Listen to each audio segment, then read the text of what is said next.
Hey, what's going on, everybody? Commander Crane here, and we are back with another Pioneer deck tech. And today we're going to be talking about Simic Turtles Aggro. I'm very excited to bring this very unique and funny and spicy list to you. As always, before we hop into the video, let me know in the comment section below at the end of the video. What do you think about the list? Is there a card that I didn't include that I definitely should have put in the deck? Just let me know in the comment section below. And if you have any suggestions for upcoming videos, just let me know in the comment section. So this is also kind of part 2 of our Murders at Karlov Manor, new cards spotlight. And for those who kept up with spoilers, you probably have an idea of what card I'm talking about is probably going to end up being featured in this video. But okay, let's go and talk about turtles for a second. So obviously turtles, not a very strong creature type for the most part in the history of Magic. You know, most turtles have like a lot of toughness and they really don't have a lot of power. And, you know, there's kind of a way that we're going to get around that so-called downside. We're going to turn that downside into a huge upside. So let's go ahead and hop into it here. So these are our early drop turtles that we're playing. We're playing 4 Aegis Turtle, 4 Thriving Turtle as our 1-drops, and 4 Riptide Turtle as our main 2-drops. Okay, Aegis Turtle, 0-5 for 1 blue. What a weird card, right? Obviously, you know, it's just an 0-5, whatever. It's good at blocking, but whatever. Then we're playing 4 Thriving Turtle, 0-3 for a blue. When it enters, you get 2 energy, and then when it attacks, you may pay 2 energy. If you do, put a 1/1 counter on it. So, like, what is the deal with Thriving Turtle and Riptide Turtle? I mean, it's an 0-5 with Flash and Defender. You know, that's not a strong card. That we're not going to be able to kill any creatures. Actually, that's not true.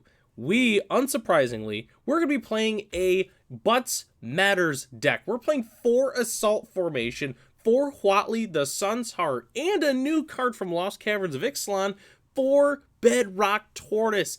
Obviously, all these cards care about is assigning combat damage equal to its toughness, which is fantastic. So essentially, our Aegis Turtle, it's a 5/5 for 1 mana, which is insane. And then obviously the Flash Turtle, it's a 5/5 for 2 with Flash. That card is fantastic when we're playing these type of cards. Assault Formation, obviously, each creature you control assigns combat damage equal to its toughness rather than its power.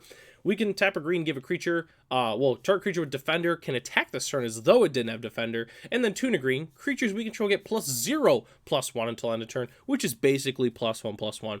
Huatli, the Sun's Heart, same thing. Each creature you control assigns combat damage equal to its toughness rather than its power. And then -3, you gain life equal to the greatest toughness among creatures you control. Fantastic against other aggro decks just because we can gain so much life with Huatli, and then obviously it helps all of our turtles be able to deal some combat damage. And then 4 Bedrock Tortoise, 0-6 for 4. As long as it's your turn, creatures you control have hexproof, which is a fantastic ability. And then each creature you control with toughness greater than its power assigns combat damage equal to its toughness rather than its power. So we have 3 effects that are helping us out, making our creatures deal combat damage with the toughness rather than the power, which is awesome. And what's really cool is Bedrock Tortoise is also part of our synergy that we're trying to do, which is just really, really cool. So, okay. So we saw some of our early drop turtles. We saw the main synergy behind the deck with the toughness rather than the power, assigning that kind of thing. Let's go and take a look at the rest of the deck here. So we're also playing 4 Dragon Turtle. Obviously, for those who recognize the thumbnail there, I decided to put Dragon Turtle in that 3/5 for 3 with Flash. When it enters the battlefield, tap it and up to 1 other, or tap to 1 target creature an opponent controls. They don't untap during their controller's next untap steps. So something to keep in mind with Dragon Turtle. Yes, Dragon Turtle does get tapped when we do play it. But if you think about it, we tap our opponent's creature, then we go to our turn. The Dragon Turtle still stays on. It still it doesn't untap.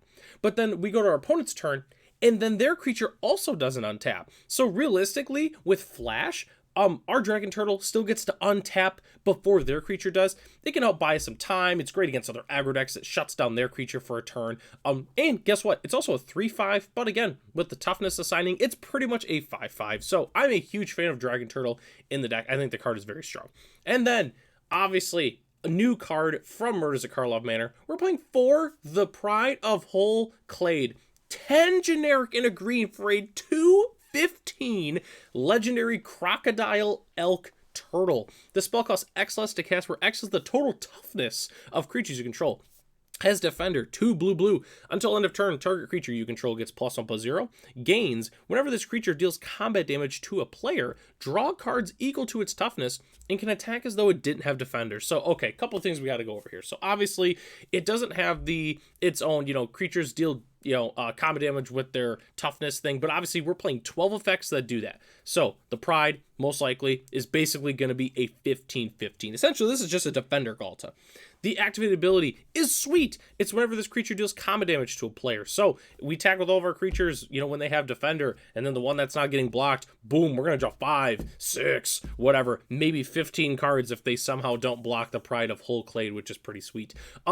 The other thing I want to mention, so if we're living in Magical Fairy Tale Land, if we're really, really lucky, we can go turn 1, Aegis Turtle, turn 2, Aegis Turtle, the Pride of Hullclade. We can have a turn 2 Pride of Hullclade, and then, if we're really lucky, we can go turn 3, we could just play like Assault Formation, and then activate it once, make Pride, lose Defender, and just swing in. I mean, that's, again, Magical Christmas Land, that's if we're extremely lucky. But I just wanted to mention that we can play the Pride on turn 2, which is just crazy. That's just crazy to me. Essentially playing a 15-15 for 1 mana on turn 2 is just kind of crazy. So I just wanted to go ahead and mention that with the Pride, which honestly, no one's surprised. This was kind of the inspiration behind the entire deck. So, in our last card, I kind of was rambling on there. We're playing 4 Dive Down. It's just a really, really great protection spell for our aggro deck. And obviously, it's +0/+3 in Hexproof. So essentially, it's basically a Giant Growth with Hexproof, which is sweet. I wanted to feature Dive Down. It's just a really, really great card.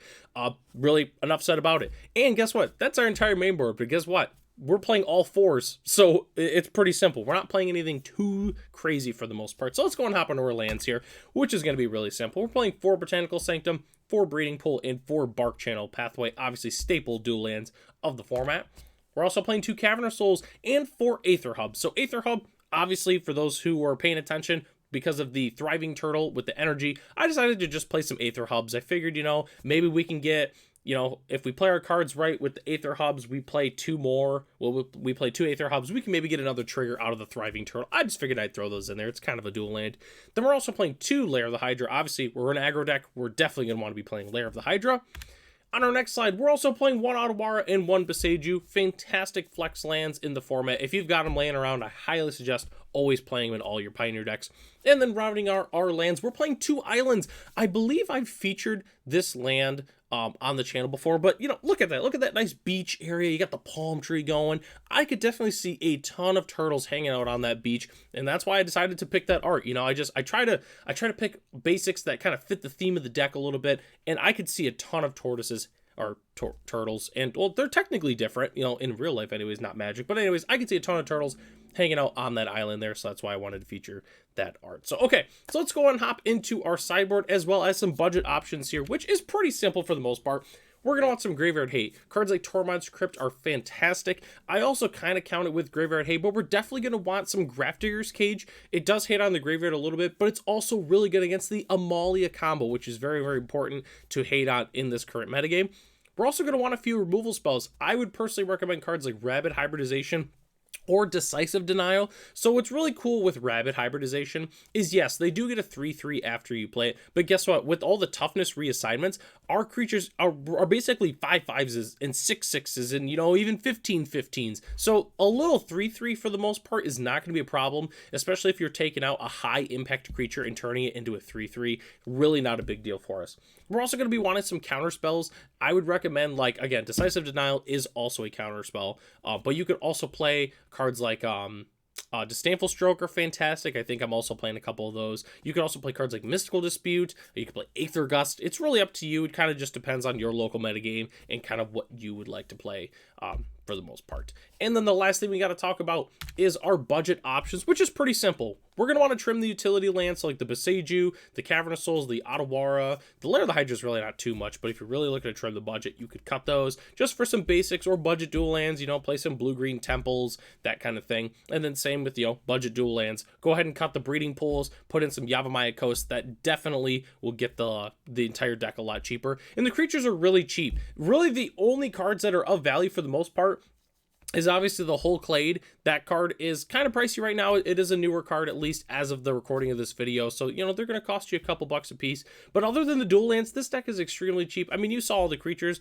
Most of them were a bunch of just like draft commons and then Bedrock Tortoise for the most part. And Bedrock Tortoise itself isn't expensive either. So the deck is definitely very, very cheap. So if you're looking for a silly aggro deck to build, played at FNM, I think that this would be the perfect deck for you. So, well, that's the entire deck. I'd like to thank everybody for watching this video. Let me know in the comment section below, what was your favorite turtle featured in the video? Is there somehow a turtle that I didn't put in the deck that I definitely should have? Just let me know in the comment section below. So, I'm Commander Crane.